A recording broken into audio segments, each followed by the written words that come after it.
Good evening. Welcome and thank you for joining the City of Riverside Housing Element Update and Environmental Justice Policies virtual workshop number 5.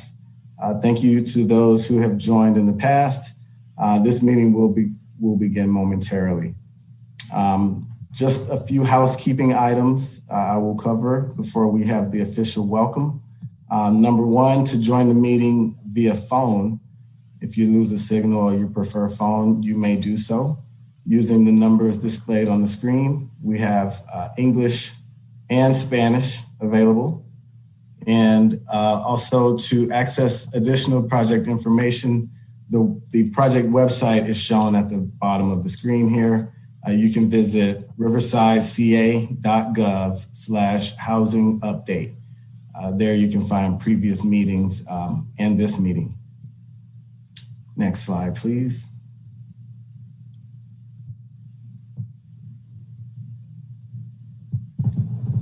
I am JC Lacey with Ariano Associates and will be running the logistics for this meeting.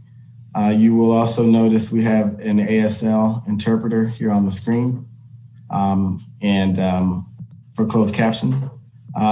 And during this meeting, there will be a portion where there's a facilitated discussion. We just encourage your participation. This meeting is all about feedback and hearing from you. Next slide, please. A few details. For questions and comments, please submit them using the Q&A function there at the bottom of your screen. You should see a Q&A icon. It's highlighted there. Questions and comments will be addressed by the panel at designated times throughout the presentation, but feel free to enter them at any time. Your question may be answered along the way there. And of course, thank you for showing respect for all and avoiding any language that is inappropriate. Next slide, please.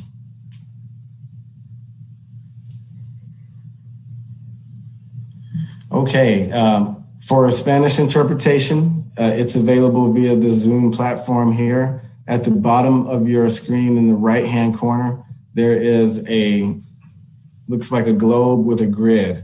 If you click that, you will get the Spanish interpretation. And to hear the interpreted language only, the Spanish only, click mute original audio. And so it will mute the English and you will only hear the Spanish. Also, there's a raise hand function. It's the hand icon in your controls. And we will use that during the facilitated discussion. More to come on that. And if you're on the phone, the hand raise function can be utilized by pressing *9. And then you can also lower your hand after you're done. Next slide, please. Okay, we also have interpretation in Spanish, as I've mentioned, and so we're just displaying the same information here in Spanish for the Spanish-speaking participants. Okay, we won't do too much of this, but there will be some polling here, which we will explain how that works. We'll mainly focus on the facilitated discussion as compared to last week where we did some heavy polling. So again, thank you for your participation there. And we look forward to your questions for the facilitated discussion today. Next slide, please. And final slide from me, we want you to stay connected. Here are some important websites and links for the project website. As I mentioned earlier, the website's www.riversideca.gov/housing update. There are also some other tools where you can provide feedback. Everything is hosted on the website there, but you'll see a SurveyMonkey link as well. And to ask questions or to provide comments, you can speak with Matthew Taylor from the city directly. And this is his email address displayed, mtaylor@riversideca.gov. And again, please stay connected and watch out for future meetings. Looks like there's public hearings set up for August and September. And next slide. I will now hand it over to the city. Thank you very much. All right. Thanks, JC. For those of you who have not met me, my name is Matthew Taylor.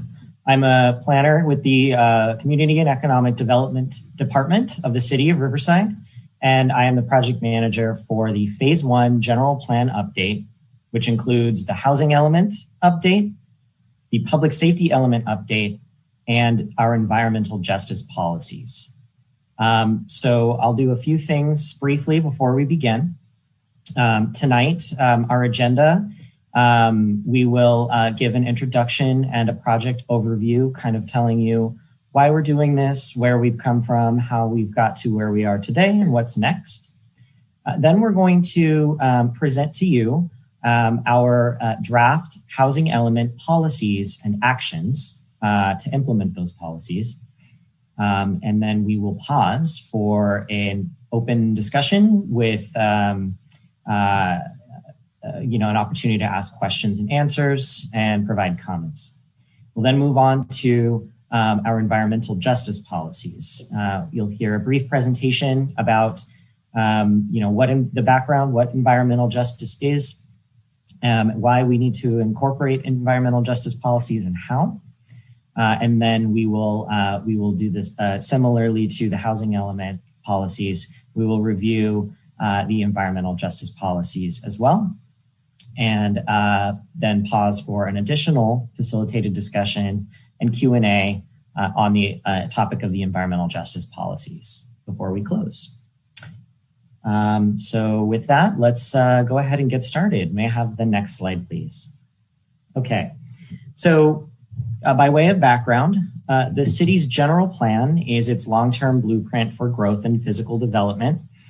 Every city and county in California is required to adopt and periodically update a general plan. The general plan addresses key topic areas, which are essentially like chapters. We call them elements. That's why you hear the word housing element or public safety element, for instance. And they cover a broad range of topics, including housing and public safety, but also land use, transportation, public infrastructure, education, arts, historic preservation, a whole range of topics that affect the physical growth and the physical kind of layout of the city. And some of these elements have to be updated on a regular schedule. Others are updated, on an as-needed basis. The city's general plan, as you can see, is effective essentially through 2025. That is why we are embarking on phase 1 of an update of the general plan. There will be a phase 2 update of the general plan, which will include all of the other elements or topic areas that we're not covering during phase 1. We plan to kick that project off early next year. So just a little FYI on what's coming up for you on that. Next slide, please. So the phase 1 general plan update, as I mentioned, consists of 3 components. We have the housing element, the public safety element, and environmental justice policies. So the housing element update is what is driving the phase 1 general plan update. The housing element is a mandatory component of the general plan. It's updated in 8-year cycles generally, and it's intended to identify what the city's housing needs are and create a plan, including policies and programs that will help us meet those housing needs. An important part of the housing element is demonstrating how the city will accommodate what is called the Regional Housing Needs Allocation, or the RHNA. The RHNA is the state's estimation of the number of housing units the city must plan for over a certain period in order to keep pace with demonstrated and anticipated growth. And in our case, the housing element is due by no later than October 15th of this year, which is what is driving this project, that deadline.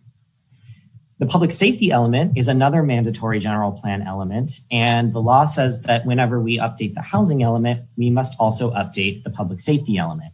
The safety element identifies risks related to hazards and vulnerabilities associated with natural and human-caused hazards, things like fires, earthquakes, floods, toxic contamination, disaster preparedness, pandemic, things like that.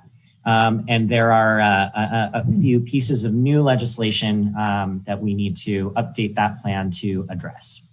And then finally, additional laws say that when you update two or more elements of your general plan, you must also develop environmental justice policies. Now, the environmental justice policies may be their own separate element or chapter of a general plan, or they can be integrated throughout the general plan in the other elements. We've chosen the latter course, and we'll talk a little bit more about that later in tonight's presentation. Next slide, please. So this is a broad overview of the project timeline and its major milestones. This project kicked off in late summer, early fall of 2020.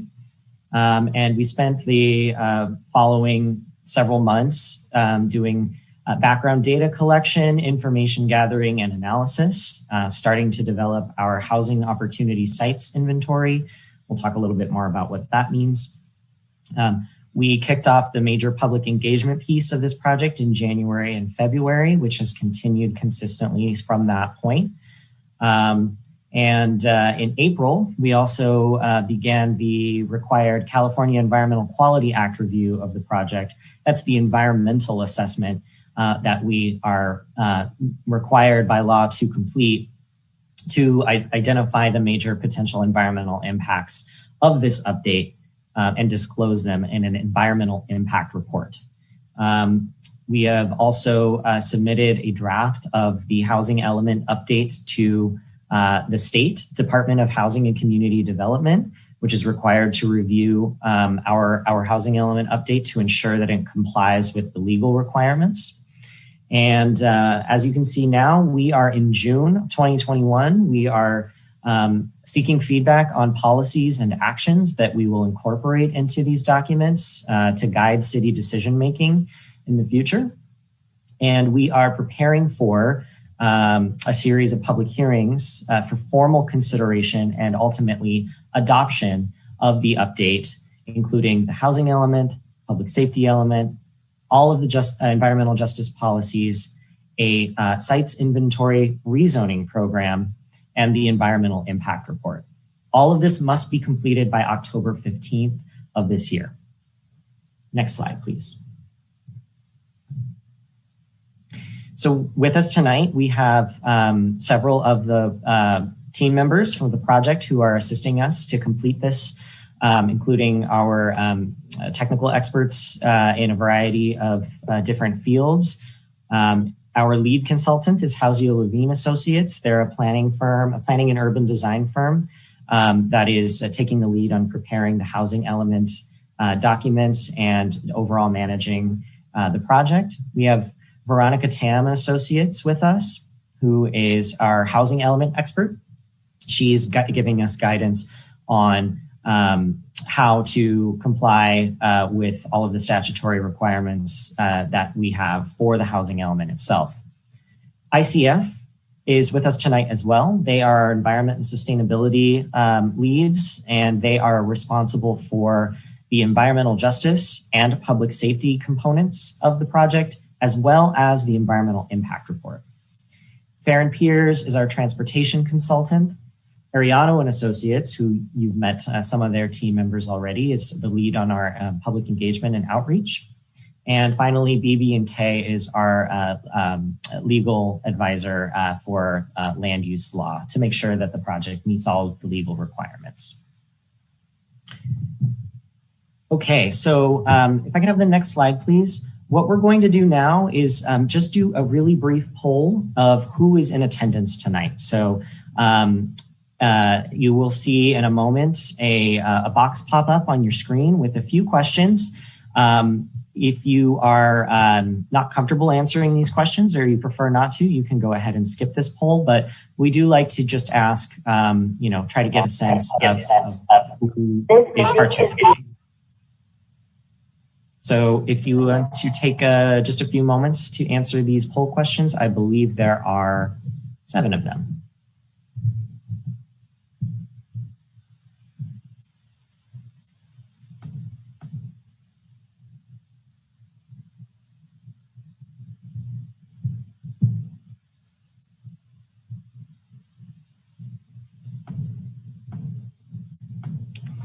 All right, just a few more seconds for you to complete that poll.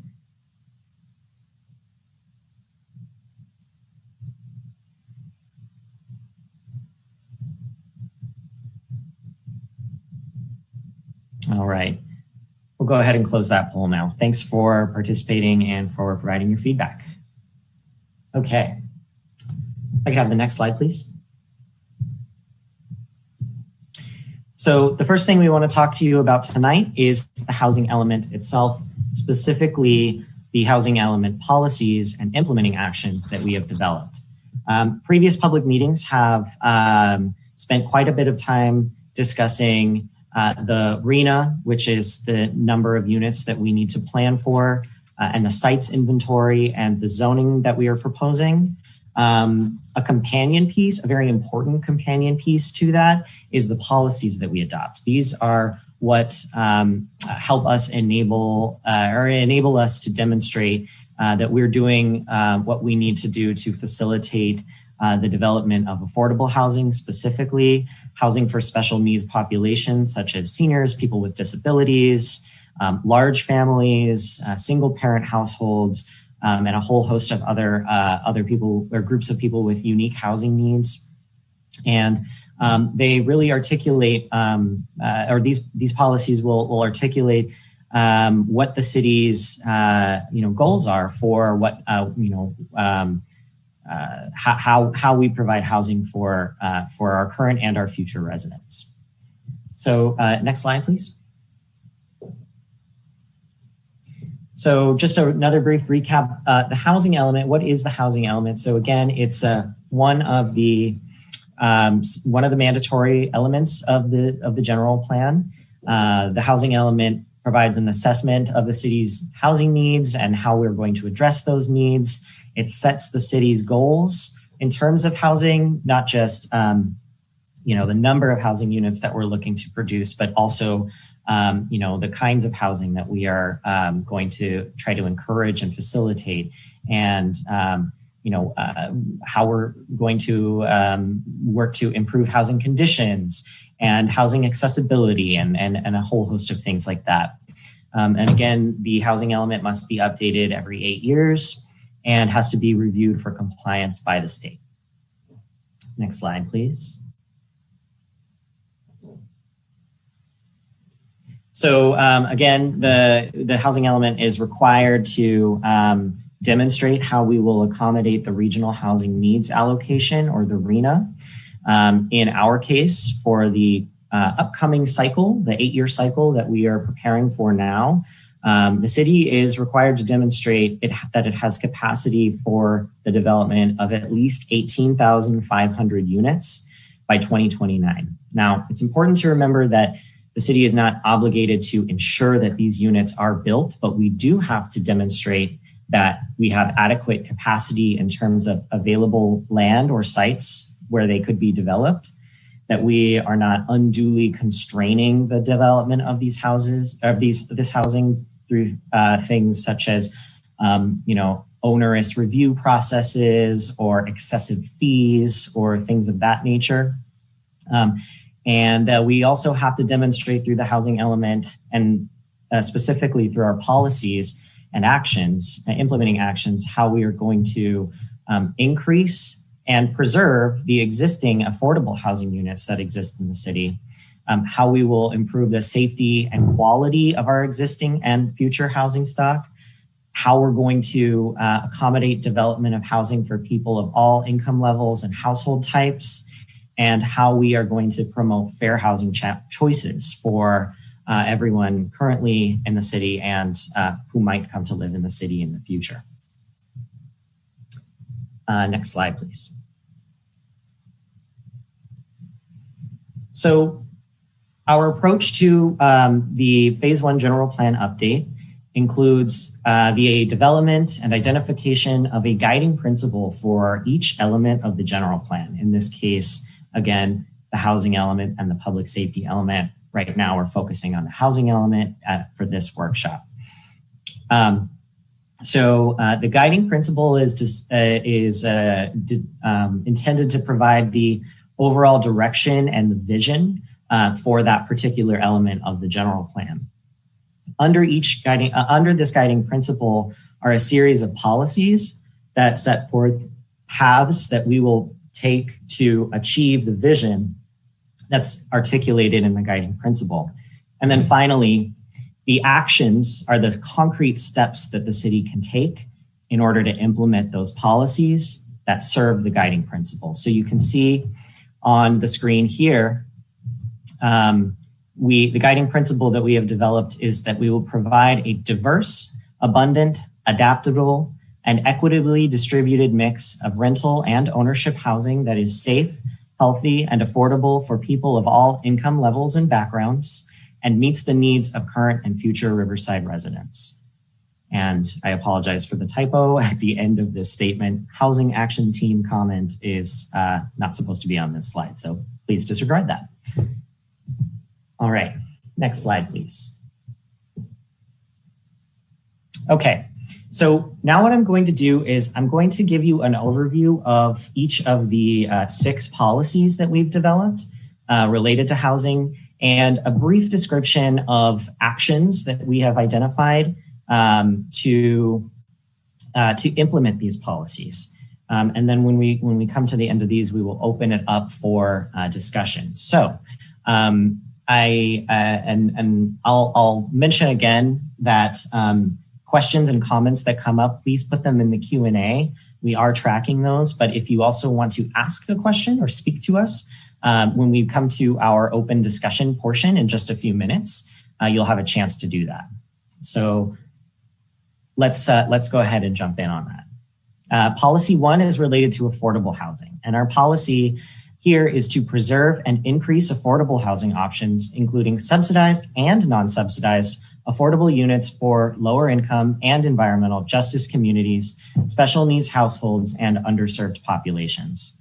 So there's a few actions related to this that includes preparing an inclusionary housing program, updating the city's density bonus ordinances to incentivize the production of affordable and senior housing, creating relationships between developers and the county to identify funding sources, developing streamlined processes to help homeowners rehabilitate their properties, seeking funding for that rehabilitation program, and also, again, nurturing and facilitating relationships between affordable housing providers, market rate housing providers, and community-based organizations to strengthen relationships and increase the ability to produce and preserve affordable housing units. Next slide, please. Policy 2, area 2 is related to homelessness. So our policy in this area is to expand housing and services that address the needs of the city's homeless population.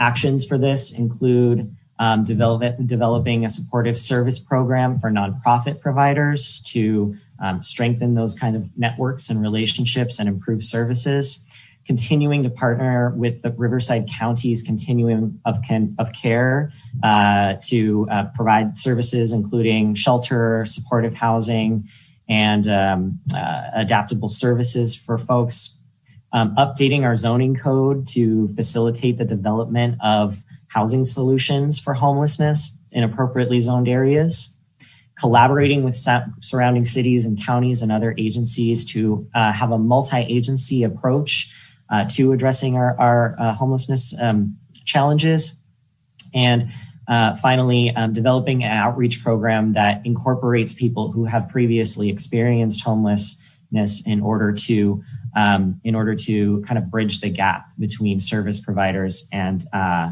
and the clients. Next slide, please.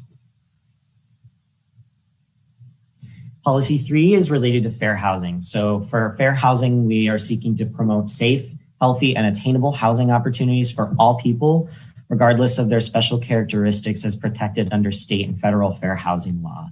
And so to do that, the actions that we're proposing include adopting a policy prohibiting discrimination in sale or rental of housing based on state and federal protected classes, adopting a policy that supports collaboration with fair housing service providers, such as the Riverside County Fair Housing Council, to increase housing opportunities across the city, adopting a policy that encourages the development or adaptation of residential units accessible to people with physical disabilities, studying the need for a citywide universal design and visitability policy. And we can explain a little bit more about what that means, but basically that means people of all different kinds of abilities should have the ability to access and comfortably live in homes, and developing an outreach program for owners and renters to inform them of their rights when it comes to either purchasing or renting a home as is protected by state and federal fair housing law.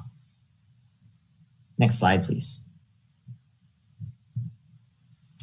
So policy 4 is related to our neighborhoods. To achieve thriving neighborhoods, we want to facilitate and encourage a variety of new housing types, including both single and multifamily and missing middle housing, and the necessary public amenities to support a sense of community that results in equitable and sustainable neighborhoods. So actions for this policy include updating our design regulations to ensure that new housing development is well connected to services, parks, transportation, and other needs so that we can foster safe, healthy, and complete neighborhoods.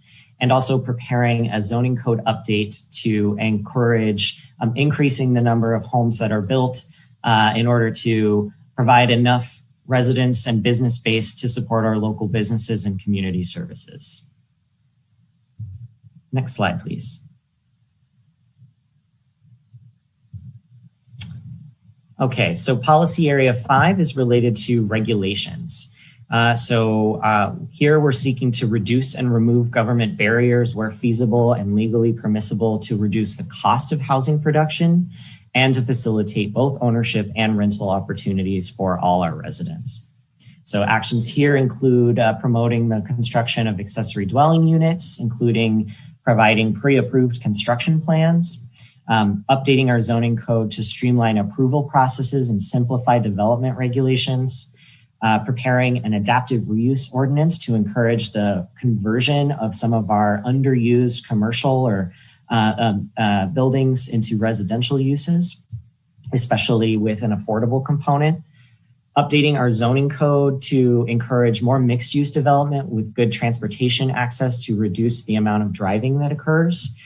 To develop regulations to reduce housing costs, by promoting energy efficiency and conservation. And finally, updating our density bonus program to incentivize more affordable and senior housing, both for sale and for rent. Next slide, please. The last policy in this section is related to monitoring and engagement. So we want to ensure that these goals and these actions are being regularly monitored and reported, including outreach to the public, so that the public stays appraised of the status of housing in the city and our progress in implementing the housing element. So these actions to implement this policy include creating an online dashboard that has all of our housing related information and data in a manner that anyone can access and understand. Updating and developing an updated inventory of available development sites for residential development. Evaluating and reporting on the housing and development progress that we make every 5 years to make sure that we are keeping up with our need for services and facilities and utilities. And finally, as part of the citywide community engagement policy that is currently under development with our neighborhood engagement team, establishing requirements for outreach and engagement for private developers of new housing projects. All right, next slide, please. Okay, so that brings me to the end of our housing policies and actions. So at this point, we will open up the Q&A portion. So if you want to make a comment, ask a question, please raise your hand. And in the order that the hands are raised, we will call on you to make your comment or ask your question. If you would also like to review any of the slides that we just saw, we're happy to do that as well. So please let us know. And I don't have any questions in the Q&A. So with that, I have Connie has her hand up. So in just a moment, you should be able to unmute yourself and ask your question, Connie. Can you hear me? Yes, I can. Okay. Hi, Matt. It's been a while since I've talked to you, but as I get more educated on this, as you could probably imagine, I get more angry. So I, of course, am in the neighborhood with the 44 condos. So my question is, why are the neighbors not being apprised of what all the decisions are that y'all are making at the city? Like, I'm on your committee and I don't even know what's going on. So this Kirk Bolas that's building this project does not have enough parking for everything that he's building. And he has now assigned 100 parking places on a city street. What do those cars do on street cleaning day? It's supposed to be senior housing. How are seniors going to walk down a hill to get to a street and look for their car in the dark? I mean, we have been asking these questions and everyone just sits and looks at us. Matt, I am on your committee. I'm supposed to be able to answer these questions and I can't. Oh, and again, what is the density bonus ordinance? Okay, so a few things there. We recognize that there's concern about a particular development project, and we want to make sure that we are staying focused on the task at hand, which involves trying to gather your input on the policies that we've developed, but in general. To try to answer a few of your questions, we are working to, make sure that the information is as widely available as we can. We, have been mailing to property owners to keep of our opportunity sites. We are, this is our fifth virtual workshop meeting that we've held. The project website. Matt, I love you to death. You're one of the nicest people I've ever met, but what you just said is not true. In my neighborhood, I know of no one that has received any information from the city, and we call the city and we are consistently told we don't have enough help to do that. But we're the people. We are not only we're stakeholders in this whole thing. We can't get any information. Matt? So I'm sorry, let me clarify. Owners of properties that are identified as opportunity sites, those are that is the mailing that I'm referring to. So we are as available as, and Connie, I wonder if, you're feeling that you're being left out of something. Yes. I am always available to talk to you or anyone else, as whoever needs to speak to me about this project. I'm always happy to answer those questions for them. But I cannot be everywhere all the time. I just. Matthew, would you like me to help here? Yes, please. You're well. Okay. So Connie, this is Mary Kopetsky Brown. I'm the city planner. There are two different things going on related to the project that you're referring to.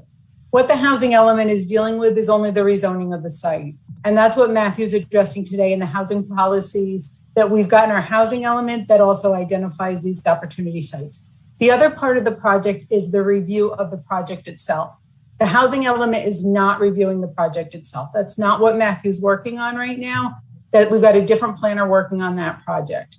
I think that the team has tried the best that they can to answer emails that come in, phone calls that come in. We've never held any information back. We're trying to be as transparent as possible. When the information's available, we get it to you. It may take us a few days to get an answer to you, just because of the volume of the inquiries that both Matthew and the planners are getting, especially related to this project. So we really are trying to be as transparent as possible. And like Matthew said, he's available. I'm available. I get emails. I answer emails. Matthew answers emails. Our current planning team, as it relates to the project, answers emails. We're available by phone. We've had public meetings. We really are doing our best to outreach. And we all have to remember where we were until today, hopefully tomorrow. We were in the middle of something where we had no control over how we were reaching out to people. So I hope that helps. We are available. You have our information. I will add too that as we are beginning to reopen, we have made ourselves available to attend community meetings wherever and whenever people would like us to. We are open to those requests as well. So please let us know. Matthew, the only thing I would add is if you have questions tonight, specific as it relates to the housing element policies and actions, that's why we're here to answer those questions. That's why we're here. That's what we're all working towards, is to make sure that we all are on the same page as it relates to where we're going forward when it comes to housing in the city of Riverside. So the final part of your question, Connie, was the density bonus ordinance. So the density bonus ordinance is it's related to a state law that says that housing developments that provide a certain number of affordable units are able to increase the maximum allowed number of homes that they could build compared to under general zoning rules without any affordable units. It's an incentive tool that exists to try to promote the specifically the construction of homes that are available to households with lower income. So that's what the density bonus is. Okay, so we have a couple of Q&A questions in the chat now. Jeff asks, for policy H2.1 or action H2.1, is the city planning to work with nonprofits in the city that provide services or just contract with agencies out of the city? And I think for this question, we'd like to ask Veronica if she would respond. Sure. I think in general, the city will work with any qualified nonprofit. So as long as their mission and their proposal are consistent with the vision of the community and that they're qualified, the city will consider anybody who's inside or outside. All right. Thank you, Veronica. Let's go back to some hands that we have up now. I believe next up we had Alex.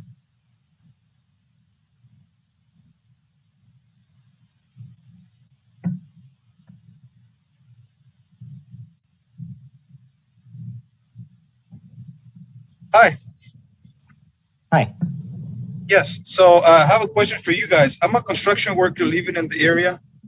I'm a homeowner over here, and my concern is how many of these projects are going to be under prevailing wage? Required, yes. Sure. And local hiring required, because my concern is this. I have to drive 2 hours every day to go drive all the way to LA and 4 hours coming back home. and it's taking me 6 hours to go to work, right, every day. And I mean, are you guys going to do anything about local hiring on these projects? So for me to don't have to drive all the way to Alec every day. And who's going to supervise this?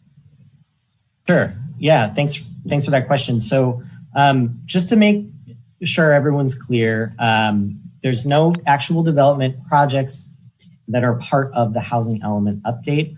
We're identifying potential sites where construction projects could occur.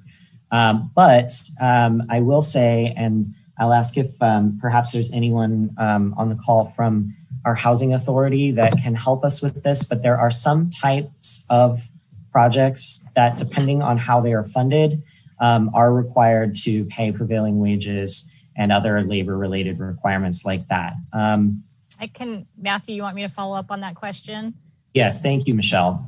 This is Michelle Davis. I'm the Housing Authority Manager.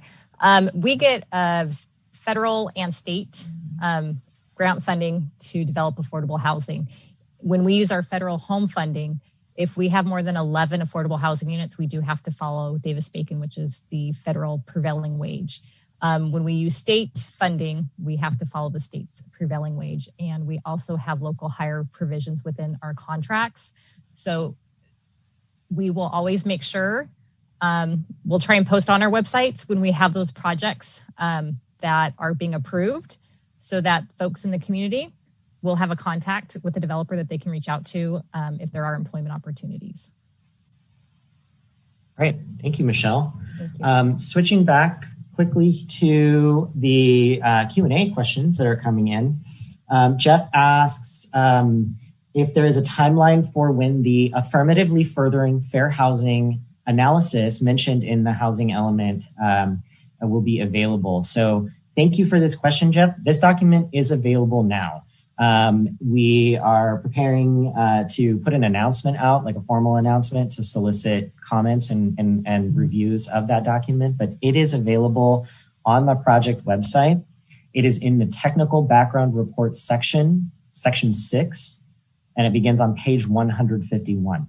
So if you are interested in reviewing that document, you can access it through the project website. And again, as I mentioned, we will also be sending out an announcement to our entire list of stakeholders and people who've expressed interest or attended workshops in the past, letting them know where they can review that. All right, now for our next hand, Adriana.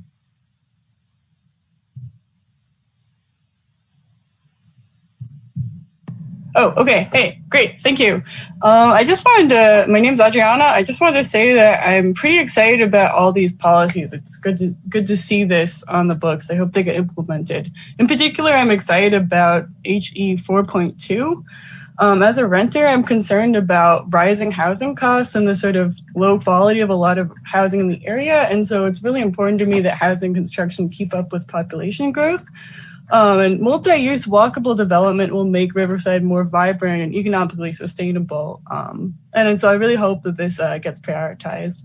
It's also really important. I'm glad to see also that you've got stuff about streamlined construction, especially for affordable and homeless housing. That's a big issue we have right here, homelessness and housing affordability. And I really hope that you implement these policies, which should do a good job to help with that. Like a density bonus program, for example. So that's just my comment. Thank you.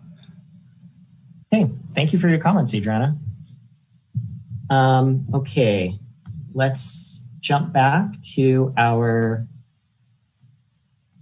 Q&A chat. Question from Jeff. When will the draft language for the policy recommendations to the City Council be ready for review related to HE1, affordable housing, HE2, homelessness, HE3, fair housing, and HE4, thriving neighborhoods? Jeff, I don't know if you are able to jump on the, to raise your hand and so we can, maybe I might ask you to elaborate when you say the draft language for the policy recommendations. Can you tell us a little bit more about what you mean with that? I am asking because the recommendations right now are in bullet points, and I would like to get more specific language so that I can see, for instance, you mentioned inclusionary zoning. That can come in many forms. Inclusionary, by, what the subsidy might be, or are there going to be penalties for not including affordable housing in new developments and those kinds of things. So I would like to see exactly what's being proposed, and as opposed to bullet points, which I know in this document, it's not necessarily there for the exact ordinance language, but I would also like to see that this is happening, because I also agree with the last commenter that these are all really good signs, and I want them to happen. And a lot of times these things take a long time to happen. And so I'm hoping that we can get some sort of example of what the actual ordinances are going to look like soon. Okay, so there's a couple of different answers to that question. The first is that it sounds like you're referring to actions. And so the actions are the city's commitment to take the steps to do what the action says, but it does not necessarily mean that we are going to be completing that action concurrently with the housing element.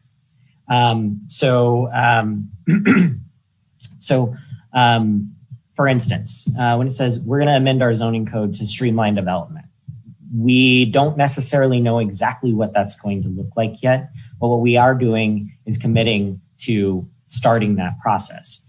And for many of these actions, there will be more engagement and outreach and input opportunities specifically related to the topic of that action.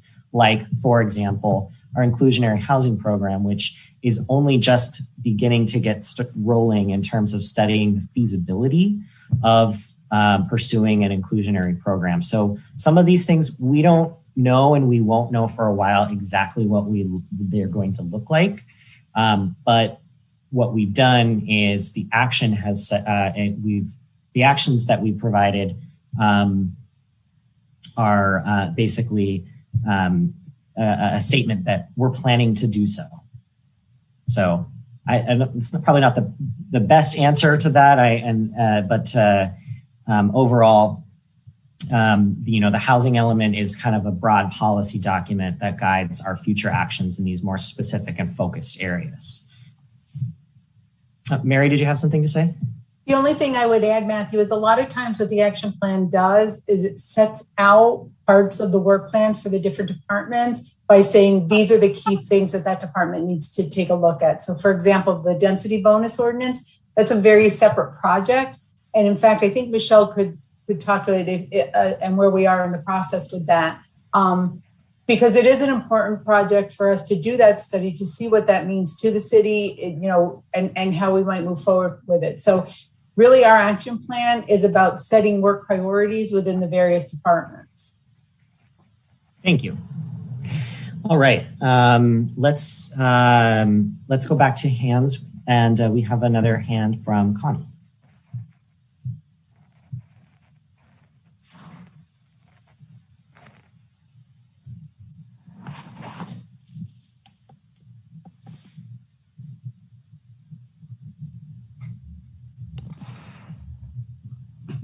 Connie, can you hear us? I can, yes. Did you have another comment or a question? No, I just got a message that the host wanted me to unmute, so that's what I did.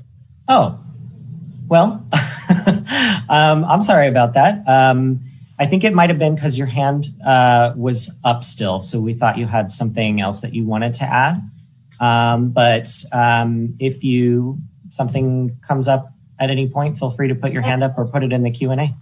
Matt, I will be contacting you to arrange for a meeting with me or several of us, depending on what works out best for all of us. All right? Happy to do it. Thank you. Thank you. Okay. let's take a couple of more questions and then we will be moving on to discuss the environmental justice policies. So from the Q&A, we have a question from Mary. What percent of the housing in Riverside is owner occupied? What percent of the housing is rental? What will be the percent under the new housing element? Veronica, it looks like you maybe had an answer for that. It's about 54% of the city's current households are owners versus 46% renters. However, when we do the housing element, we only plan for the types of housing, the physical structures. We cannot plan for tenure. So we can only plan for the physical structure. We cannot plan for who occupies the housing. So we would not know what would be the future distribution could be. Sure. And so thank you, Veronica.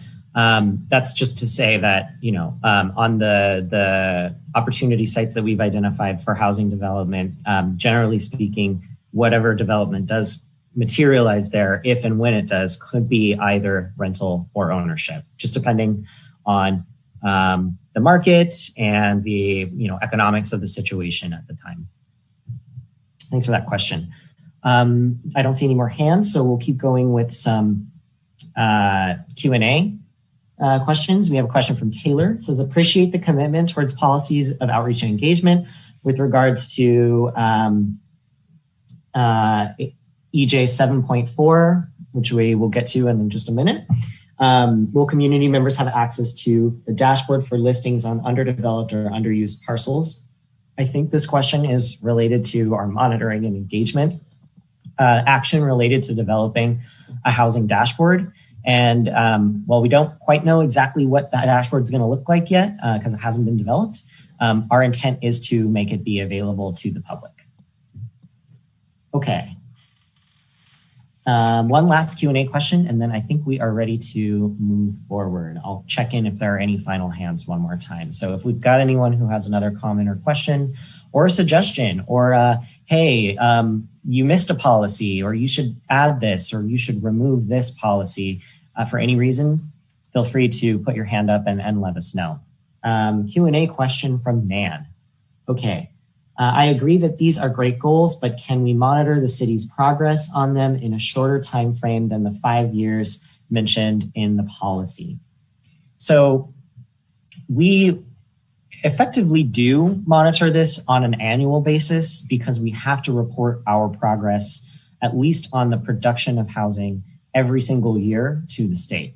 And that's a public report that goes to the city council every year. And Mary, correct me if I'm wrong, I believe it goes in the springtime.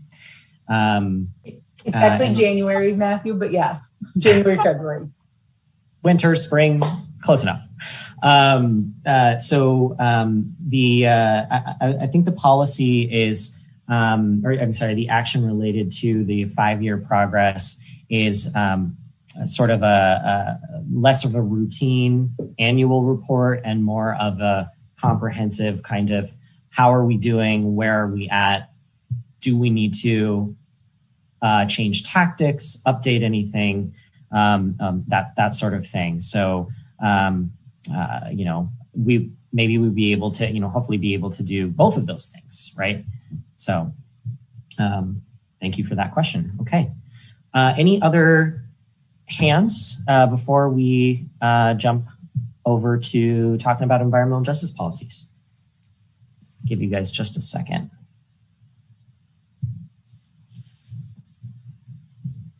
Okay. So don't see any more hands. So with that, if I can have the next slide, please.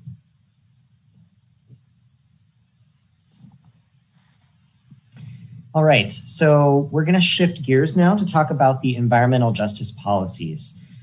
So in just a minute, I'm going to introduce Greta Brownlow from ICF, who is going to give you a brief presentation on environmental justice, what it is generally and how it relates to the city. Again, this is kind of one of the 3 major components of the Phase 1 general plan update.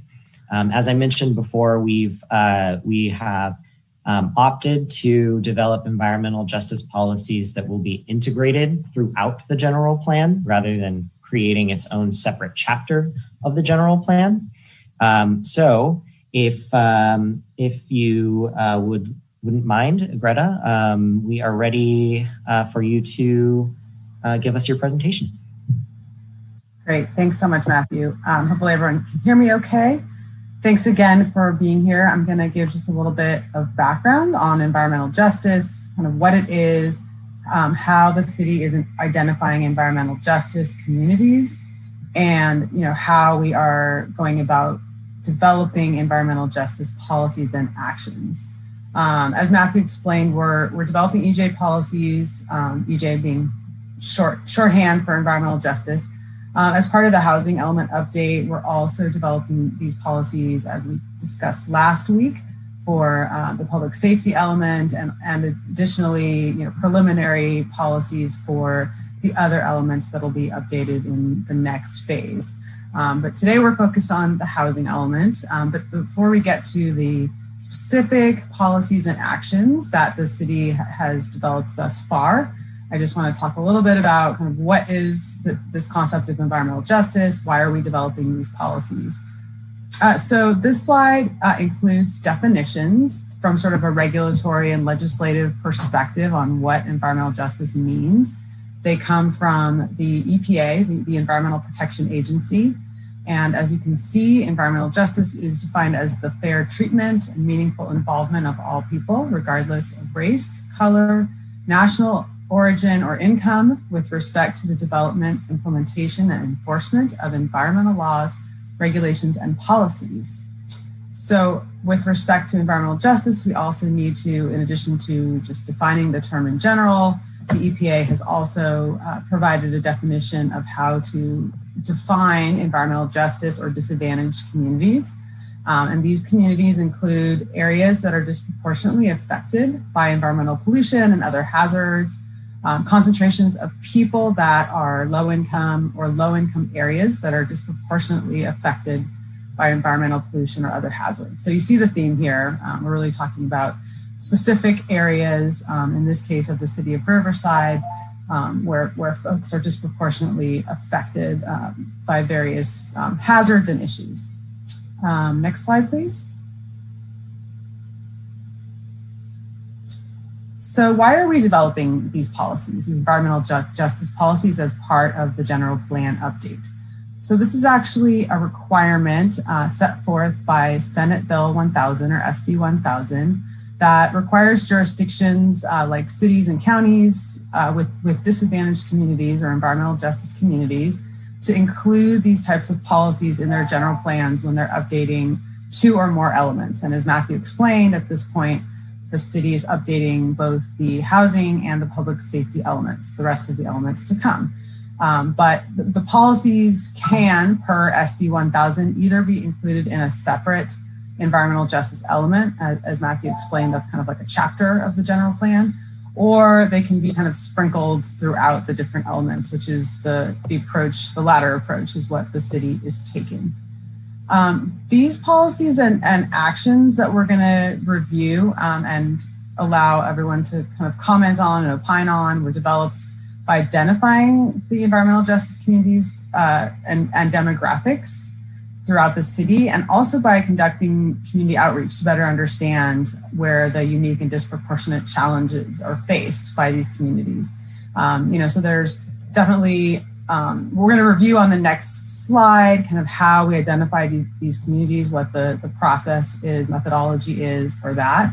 But it's important to note that these are definitely developed, through feedback, community feedback, and so there's been very specific comments provided in prior public meetings, for example, that we've tried to incorporate in the development of these policies and actions. And you'll definitely see, as we get into the policies and actions themselves, some kind of overlap with some of the more general housing element policies. It really goes back to the guiding principle that Matthew presented, which definitely tries to address equity overall within the community. Next slide, please. So this slide gets at where the quote unquote environmental justice communities within the city of Riverside are. You can see there's a map that has some cross hatchings in highlighted, and then there are also some brown area. So in general, environmental justice communities within the city were identified using a tool called Cal EnviroScreen, which is a data tool that was developed by the California Environmental Protection Agency's Office of Health Hazard Assessment, or OEHHA. And what they do is they developed a series of about 20 indicators that help to identify environmental justice communities. Just a few examples of what those are include air quality emissions, so high levels of, for instance, PM10 or other harmful pollutants, toxic releases from specific facilities within the community, cleanup sites, levels of poverty, and also housing burden populations, meaning populations that are paying more than 30% of their income towards housing. So again, those are just a few examples. The other indicators that are used are shown in the brown highlighting. So the highlighted in yellow are the Cal EnviroScreen areas. And then there's another law, SB 535, Senate Bill 535, which identifies additional indicators for disadvantaged communities like pollution and low-income populations. So this is kind of how we went about identifying where these populations are, where these communities are within the city, so that the policies could be targeted appropriately. I think, and with that, I'm going to hand it back to Matthew, who's going to talk a little bit more specifically about the policies and actions that we've developed thus far. All right, thank you very much, Greta. Yes, so first, just to talk a little bit about our general approach to the environmental justice policies. As we've mentioned several times, we've developed policies to be distributed throughout the general plan. And you see here, listed here are all of the remaining elements of the general plan where we have come up with an environmental justice policy or policies to incorporate. Our intent is that these will inform the phase 2 effort to more comprehensively update the general plan. We've also developed environmental justice related housing policies. These are part of the housing element. We have not covered them yet because we wanted to kind of group all of the environmental justice pieces together. So we'll actually start with those, and then we'll give you a really kind of higher level overview of the policies and some examples of actions that we've come up with for all of the remaining areas. Next slide, please. All right, so for the housing element, the 7th policy, if you can recall, we left off at policy 6 for the housing element. The 7th policy is related to environmental justice, and it's specifically related to our development process. So this policy, the intent is to facilitate a development process that promotes design and rehab of housing that's responsive to the needs and desires of residents in our EJ communities. So actions for this include conducting an inventory of housing in our EJ communities to determine what's adequate or where improvements need to be made, facilitating and expediting permit processing for owners and residents to rehabilitate their housing and to ameliorate unsafe and unhealthy living conditions. Identifying CEQA streamlining opportunities to expedite the approval of affordable and supportive housing projects, publicize undeveloped or underutilized sites that are available for the development of housing for affordable housing on the city's website, preparing an infill development ordinance to facilitate additional housing that could be built on smaller lots in existing areas that are closer to needed services and amenities, providing assistance to property owners and developers to support lot consolidation, so taking smaller lots and putting them together to create an opportunity to redevelop a site, And then finally waiving fees for that process in order to facilitate additional housing production. Next slide, please. So the 8th housing element policy is related to access to food.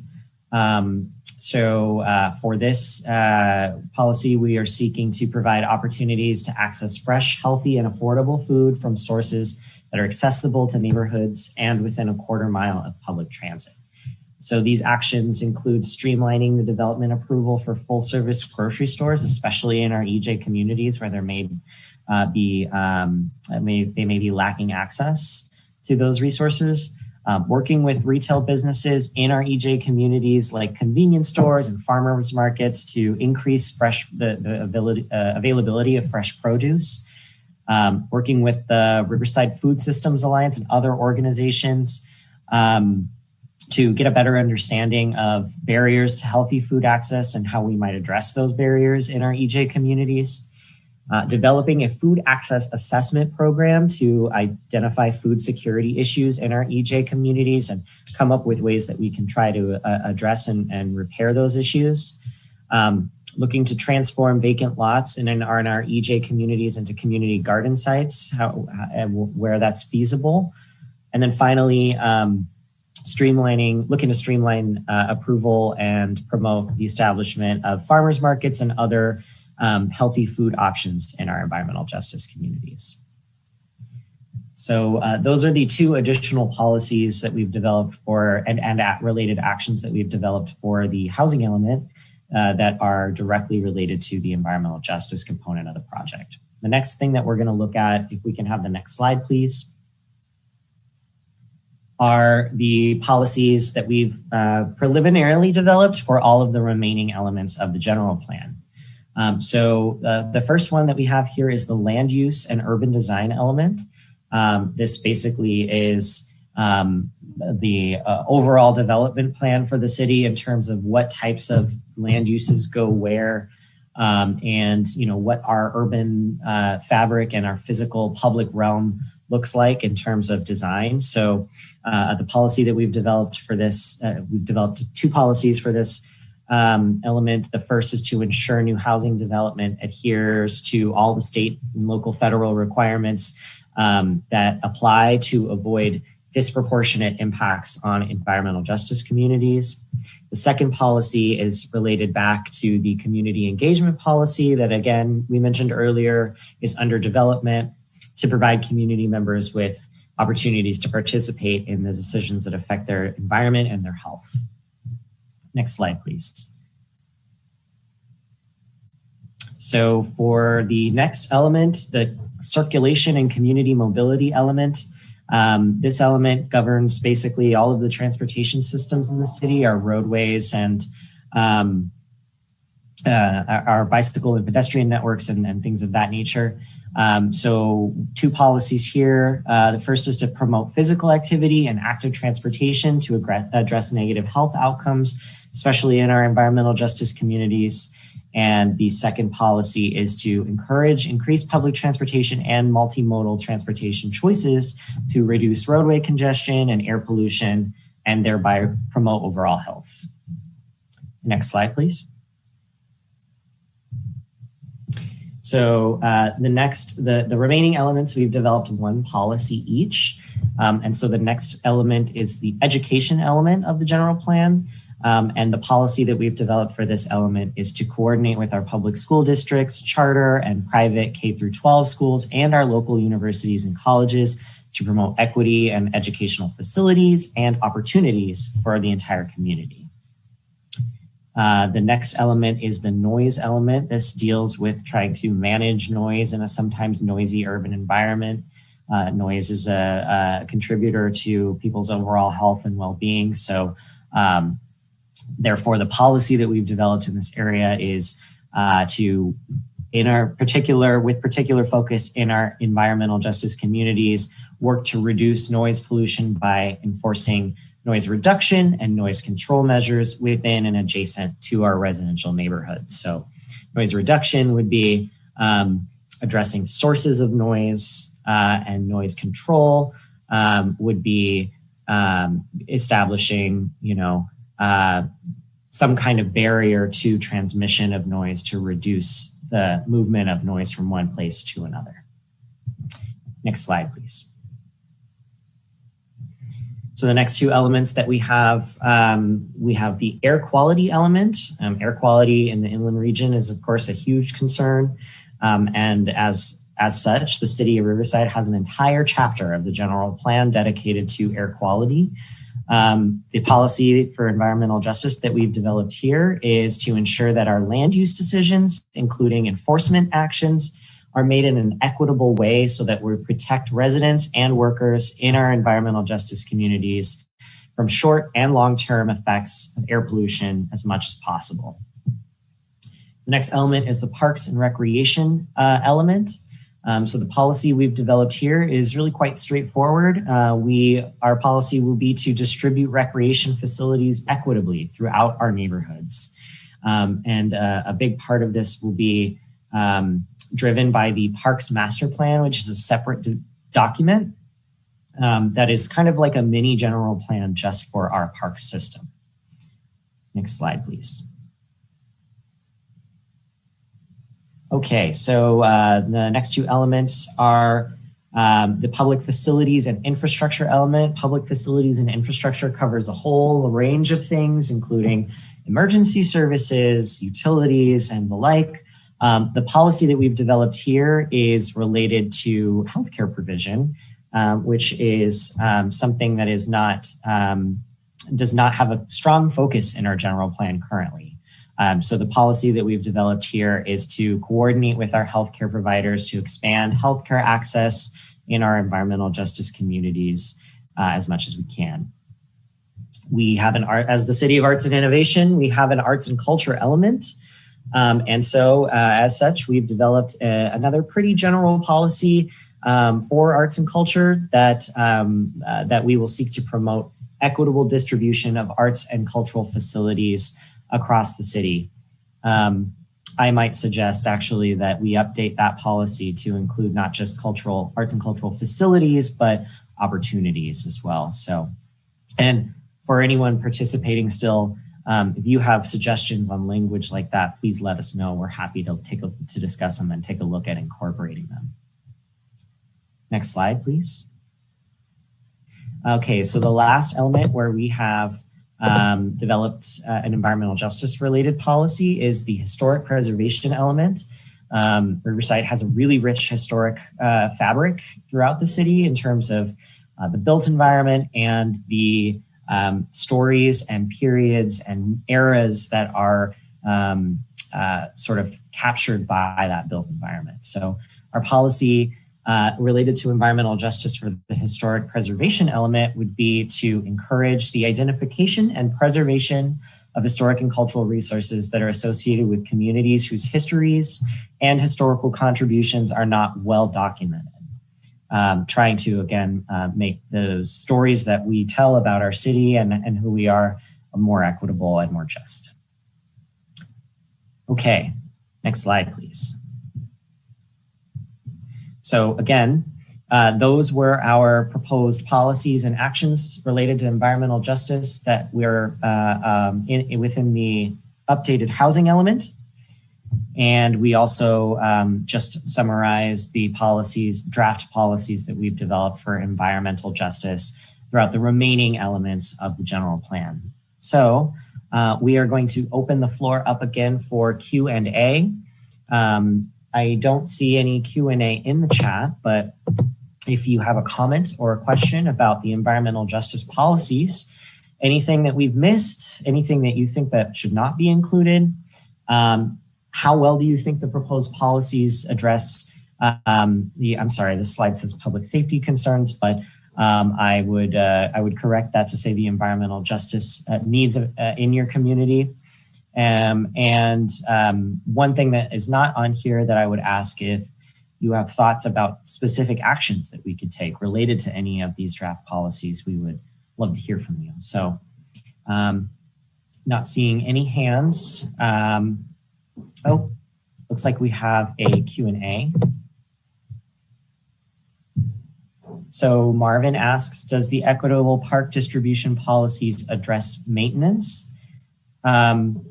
So the policy is not that specific, but maintenance, you are absolutely right, is just as important to creating new parks and recreation facilities as it is keeping the ones that we have in good shape.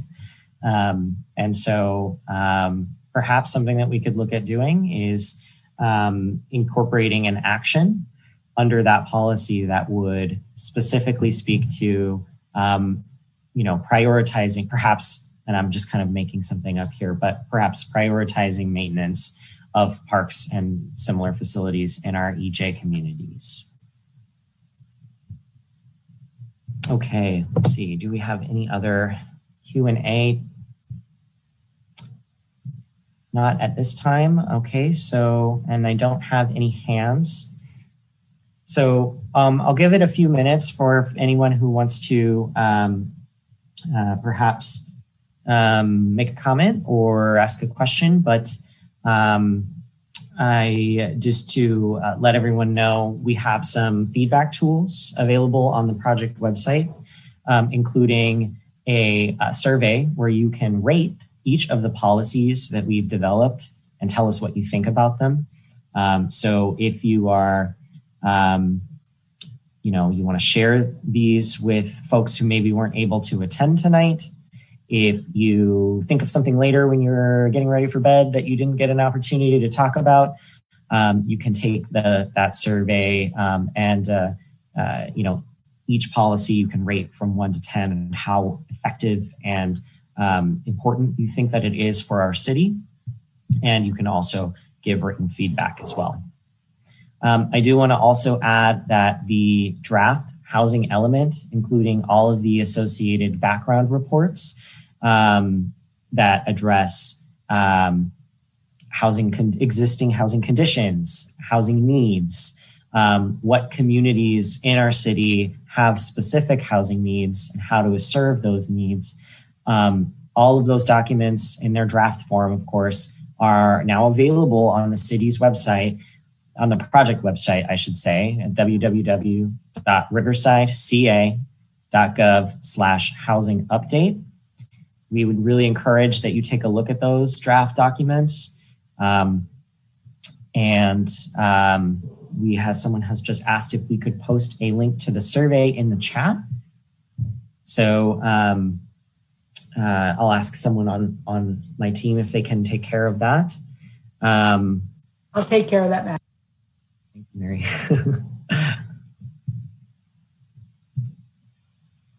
We will also be, when a draft public safety element is ready, we will be similarly posting that on the project website for your review.